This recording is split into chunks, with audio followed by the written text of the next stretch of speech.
Dominic by William Steig, Chapter 3.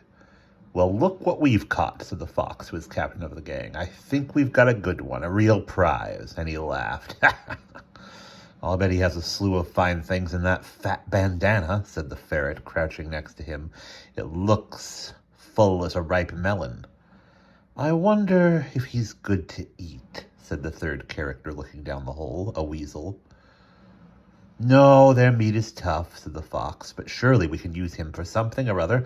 Maybe for hunting. They have an incredible sense of smell.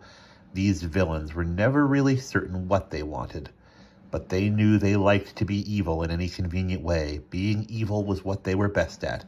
Everyone enjoys being best at something. They make too much noise, said the ferret. Whereupon Dominic vented a series of ear-tearing barks.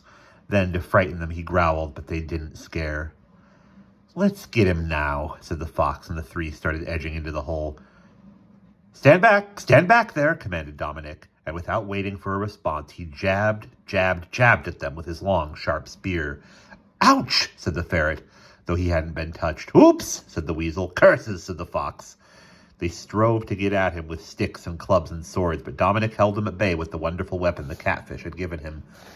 They were clever as only a fox and a ferret and a weasel can be, but they were no match for Dominic's busy spear.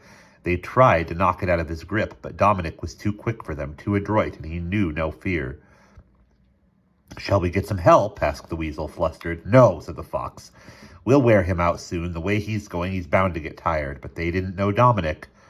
By the time night came, it was the Doomsday Gang that was worn out, not he.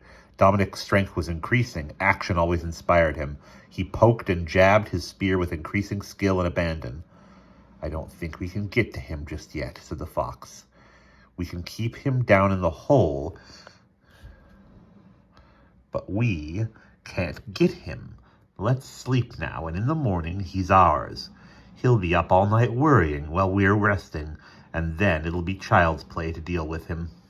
The ferret and the weasel agreed. They invariably agreed with the fox. But it wouldn't have mattered if they had disagreed. The fox always had his way with them. Besides, they were tired.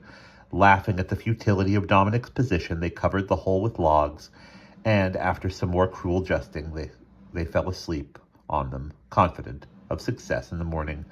Down in the hole, which was now getting a bit stuffy, what with the logs covering it, Dominic wasn't a bit worried. Challenges were his delight.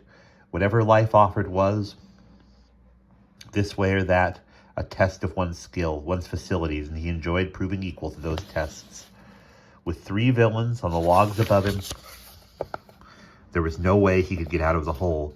That was plain. What would you do if you were in Dominic's predicament? Well, that's exactly what Dominic did. He began putting to use his great talent for digging. He clawed away at the side of the hole, while his enemies were lost in their nasty dreams. So steadily and swiftly did Dominic dig, and so clever did he shift the displaced earth, that it was not long before he had room enough to work his spear around in the right direction and dig with it too. Working away, he was happy he had gone out into the world to seek his fortune. So many interesting things to do. With 4 sets of claws and the spear and a bountiful supply of energy, he burrowed a long tunnel away from the hole and under the crowded roots of a large tree. Then he worked his way upward to the surface. Just before dawn, he was standing on grass, several yards distant from the slumbering Doomsday Gang. He could hear the fox softly snoring, the ferret licking his chops, excited by his successful exertions.